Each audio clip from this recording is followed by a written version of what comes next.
It certainly appears that Mr. Chen and his wife have changed their views about what's best for him and his family.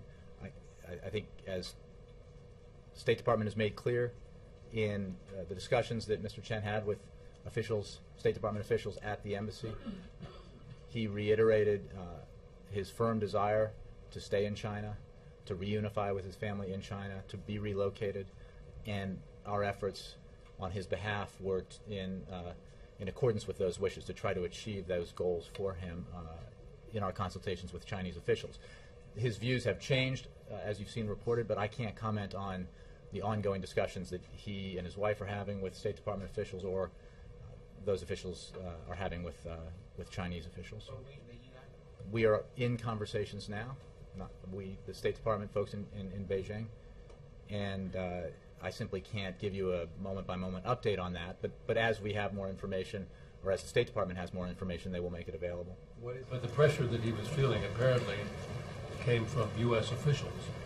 I would point you to the statements of several State Department officials, including the ambassador, that that's simply not the case.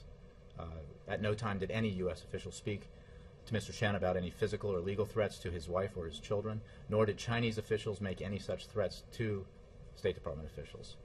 U.S. interlocutors did make clear that if Chen elected to stay in the embassy, Chinese officials had indicated to us that his family would be returned to Shandong, and they would lose their opportunity to negotiate for reunification.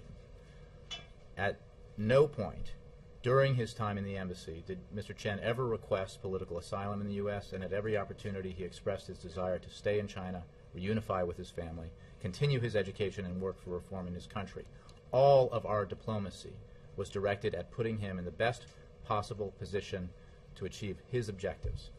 But I can tell you very clearly that Mr. Chen made clear his desires. When U.S. officials, State Department officials, were speaking with him in the embassy, he repeatedly made clear from the beginning that he wanted to remain in China and that he wanted his stay in the U.S. embassy to be temporary.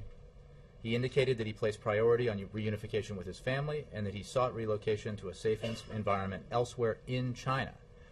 Acting on his desires, State Department officials had conversations with Chinese officials to try to achieve them. And as part of that, as I said to Jake and others, the U.S. officials, State Department officials, made clear to the Chinese that we would, in the implementation of this agreement, continue to monitor Mr. Chen's case and made clear that we would raise concerns if there were concerns that needed to be raised.